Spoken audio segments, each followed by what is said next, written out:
Hello students, welcome to EPG Pathshala. I am Dr. Pratibhanan, Principal from SP College of Pharmacy, Sonipat.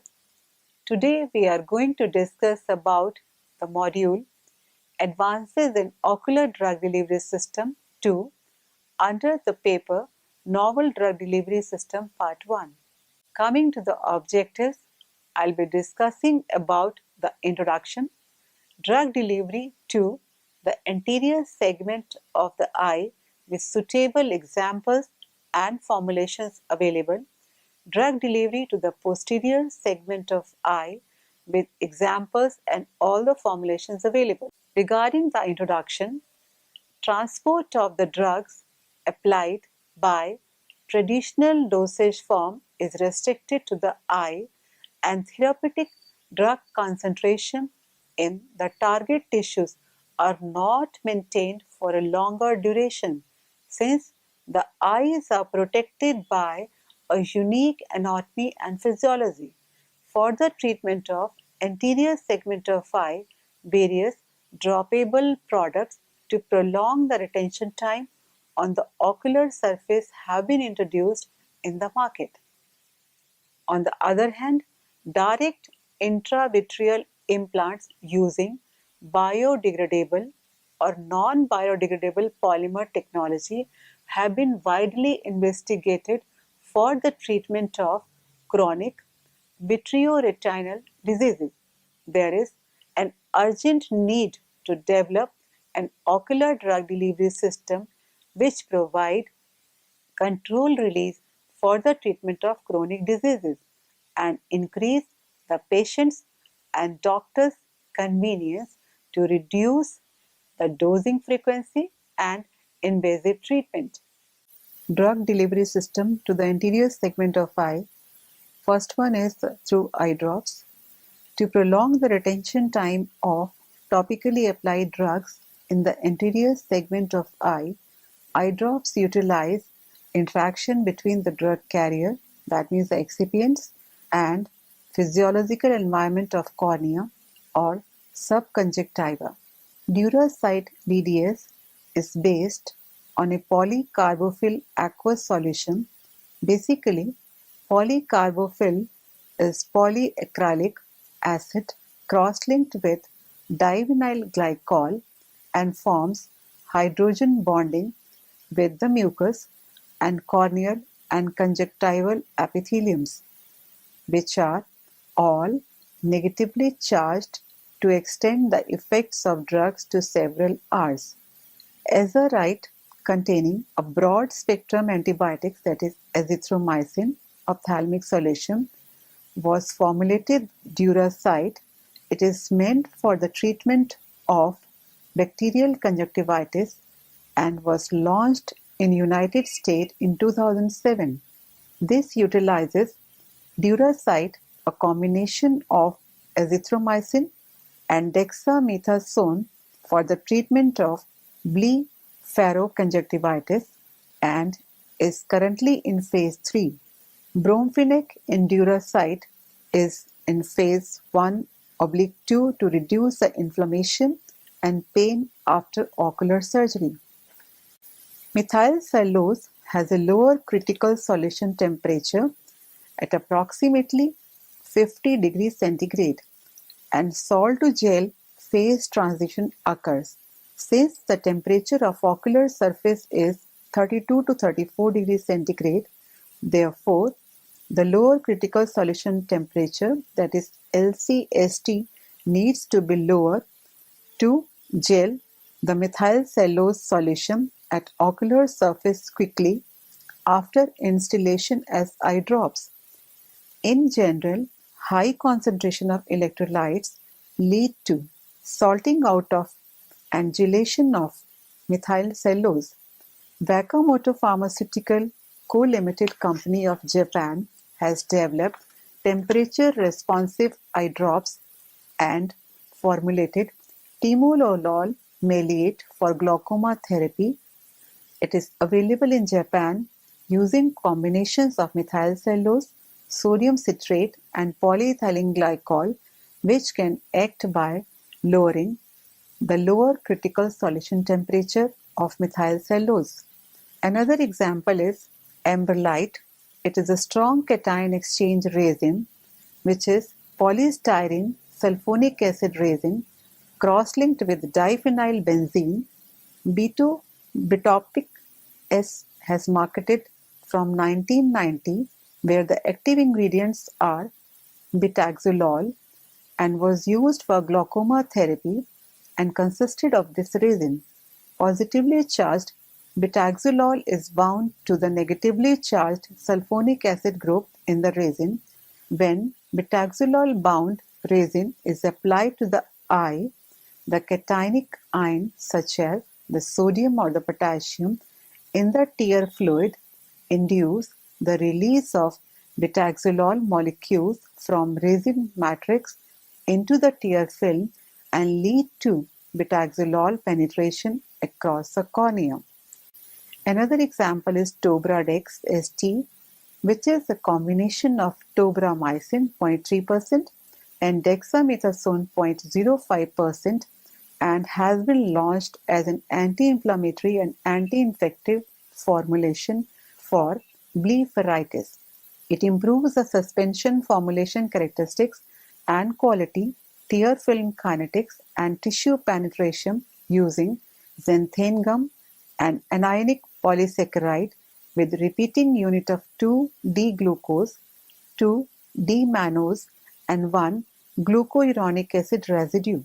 The xanthine gum forms anionic interaction with tobramycin to decrease the viscosity of the suspension when compared with that normally extracted from xanthine gum. The xanthine gum tobramycin interaction reduces sedimentation of dexamethasone particles and improves suspension characteristics. The viscosity increases after mixing with tears as the interactions between xanthine gum and tobramycin are interrupted by pH and ionic content of the tears. The enhanced viscosity leads longer retention and improves the ocular bioavailability of drugs. Another example is the Novazorb. Novazorb is again a cationic emulsion based preparation which is based on electrostatic attraction that occurs between the oily droplets of a positively charged emulsion loaded with active ingredient and negatively charged ocular surface. Therefore, Novazorb improves solubility and absorption of lipophilic drugs and also reduces the number of instillation times and side effects, leading to better efficacy and patient compliance. Cation norms, which is composed of only cationic emulsion without any active ingredient, has been launched for the mild dry eye. Nova 22007 is a cationic emulsion incorporated cyclosporine and has completed phase 3 clinical studies for dry eye syndrome and phase 2/3 studies for vernal keratoconjunctivitis. Contact lens. Soft contact lens based drug delivery systems have been investigated by several approaches. First one is soak and absorption of the drug solution. Second one is piggyback contact lens combined with the drug plate or drug solution. And third one is drug modification to immobilize the drugs on the surface of contact lenses. Fourth one, incorporation of the drugs in a colloidal structure dispersed in the lens. Another one, iron ligand containing polymeric hydrogel. And lastly, the molecularly imprinting of the drugs. The soft contact lens based drug delivery devices are being developed by following two companies, but the details have not yet been disclosed.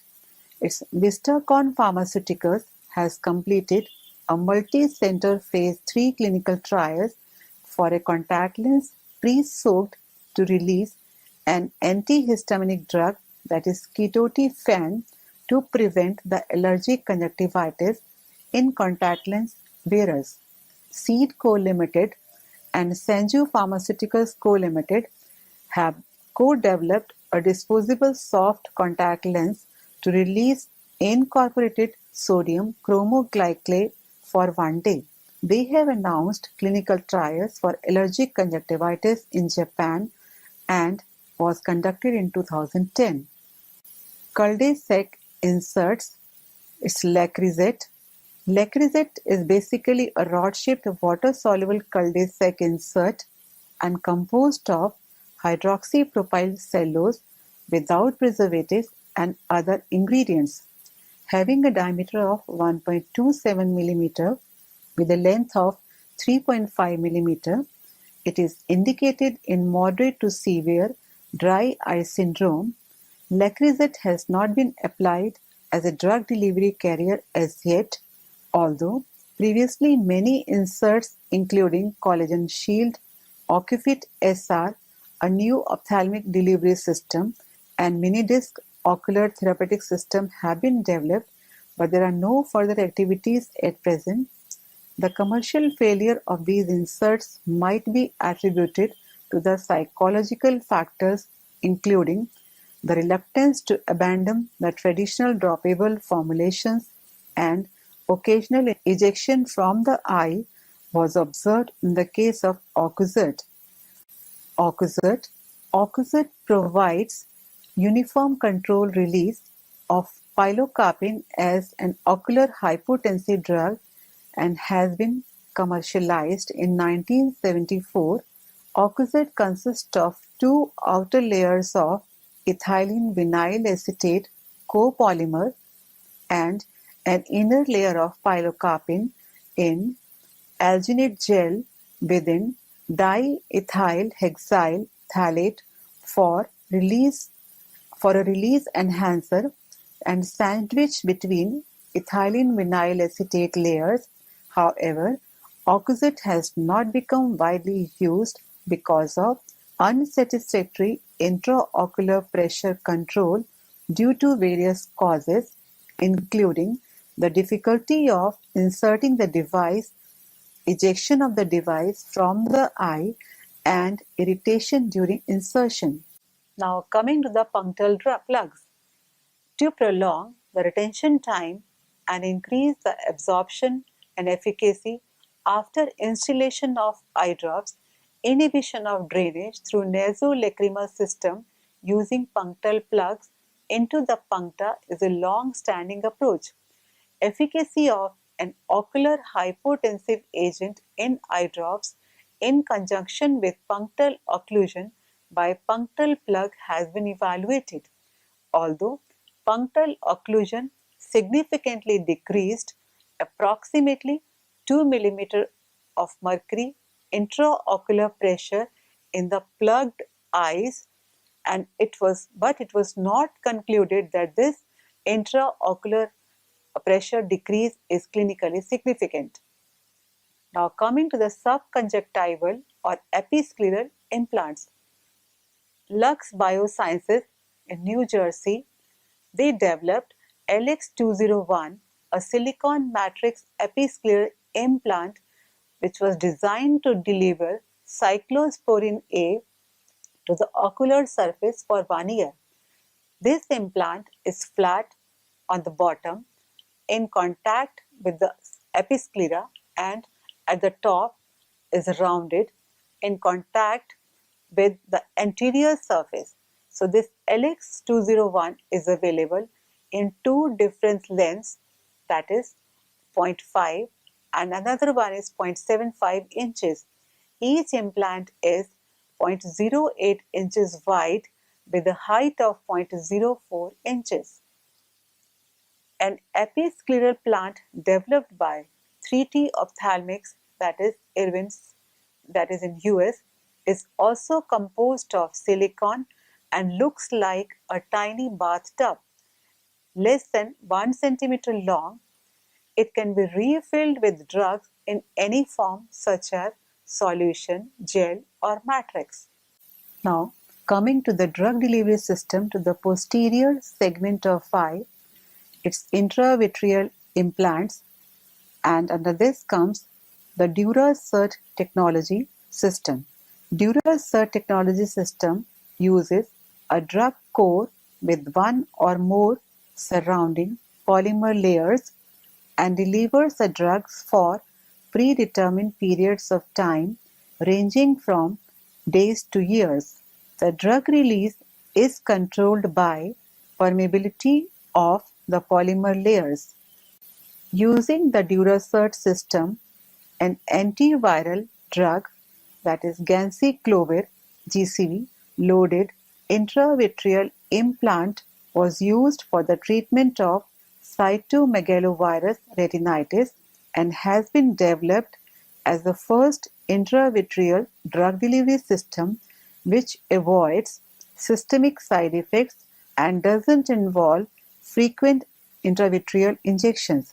This implant is made up of ethylene vinyl acetate and polyvinyl alcohol and releases ganciclovir by passive diffusion through a small opening in ethylene vinyl acetate base of the device for 6 to 8 months. Next one is the Retisert. Retisert is basically an intravitreal implant containing fluocinolone acetonide, which is approved by FDA for the treatment of non-infectious posterior uveitis. The constitution of the implant and the drug release duration are different from the above mentioned Vitrasert. The implant contains 0.5 mg of fluocinolone acetonide and was designed to deliver the drug for up to 1000 days. The Retisert implant is composed of central core consisting of fluocinolone acetonide compressed into a 1.5 mm diameter tablet. Each fluocinolone acetonide tablet is encased in a silicone elastomer cup containing a release orifice. A semi-permeable layer of polyvinyl alcohol coats the tablet inside the cup reservoir near the release orifice, creating a membrane between the tablet and the orifice that serves as an additional barrier for drug release from the cup. An injectable rod-shaped intravitreal implant with fluocinolone acetonide with a length of 3.5 mm and a diameter of 0.37 mm has been developed for the treatment of diabetic macular edema, that is ILUVEN, and it is made up of polyimide and polyvinyl alcohol. It was small enough to be injected using an inserter with 25 gauge needle and is expected to provide sustained delivery of fluocinolone acetonide to the back of the eye for up to 3 years. It's NovaDure technology. Coming to the Ozurdex. Ozurdex is an intravitreal implant containing 0.7 mg of dexamethasone composed of PLGA with a length of 6.5 mm and diameter of 0.45 mm. It was approved by FDA in June 2009 for the treatment of macular edema due to the branch retinal vein occlusion, that is BRVO, and central retinal vein occlusion, that is CRVO. Ozurdex was administered by specially designed injector with a 22 gauge needle into vitreous cavity. Brimonidine is a 2-adrenergic agonist which can release various neutropins including brain-derived neurotrophic factor and ciliary neurotrophic factor (CNTF). These neurotropins have a potential to prevent apoptosis of photoreceptors. PLGL intravitreal implant with two doses, that is 200 microgram and 400 microgram of brimonidine tartrate, similar to Ozurdex, is now in phase 2 clinical study for dry eye syndrome and phase 1 to 2 clinical trials for RP by Allergan company. Another one is iVation TA. Thermodix has a delivery system using iVation technology for the delivery of triamcinolone acetonide into the vitreous humor. iVation intravitreal implant is a titanium helical coil with a length of 0.5 mm, width of 0.21 mm, coated with triamcinolone acetonide and non-biodegradable polymers, that is polymethyl methacrylate and ethylene vinyl acetate.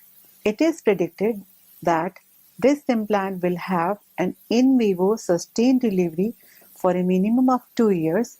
At present, iVision is in phase 1 clinical trials in patients with DME, and 24 months interim results were reported. At 24 months, 25 of 31 patients remained in the study.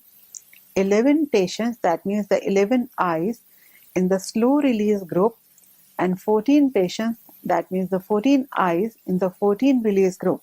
In the fast release group, the proportion of patients demonstrating improved visual acuity greater than 0 ETDRS letter gain from the baseline and was 64% in the slow release group and 72% in the fast release group. 28.6% of the patients in the fast release group gained greater than 15 letters. The mean macular thickness measured by OCT decreased in the slow group from 529 at the baseline to 328, and in the fast release group from 376 at the baseline to 268. Now the next one is injectable particulate system. Example is IBI 20089.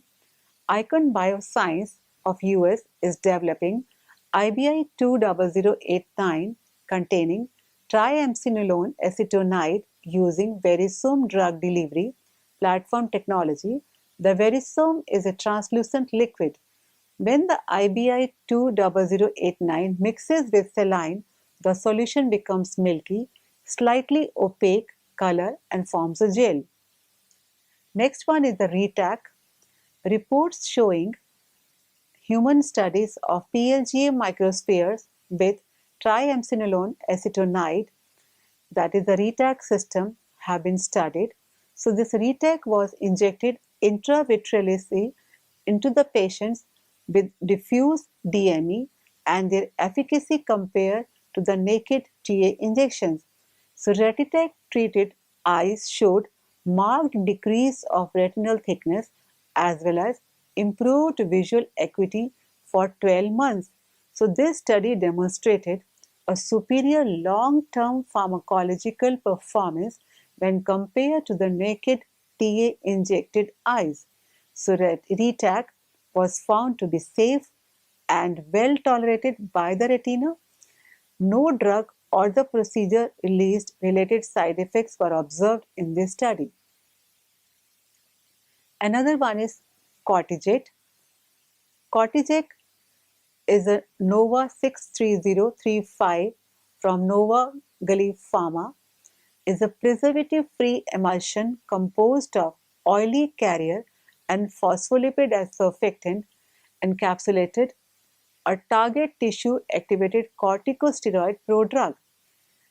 Released dexamethasone palmitate is deesterified by a retina-specific esterase and activated to be dexamethasone.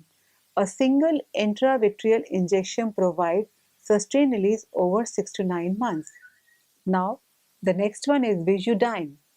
Liposomes can also be designed to intervene in the intercellular biological responses between receptors and ligands in physiological or pathological conditions, and also to receive external signals by laser beam or an electric or magnetic field. Therefore, liposomes may become available for a drug targeting system. Visudyne was developed in the US, is an intravenous liposomal formulation containing photosensitizer verteporfin in photodynamic therapy for predominantly classic subfoveal choroidal neovascularization due to AMD, pathological myopia, or presumed ocular histoplasmosis. Plasma lipoproteins such as low density lipoprotein LDH has been proposed to enhance the delivery of hydrophobic verteporfin to malignant tissue, since the tumor cells have been shown to increase number of LDL receptors. In addition, it is reported that liposomes composed of negatively charged phospholipids such as phosphatidyl glycerol uptake into tumor cells by LDL receptor mediated endocytosis.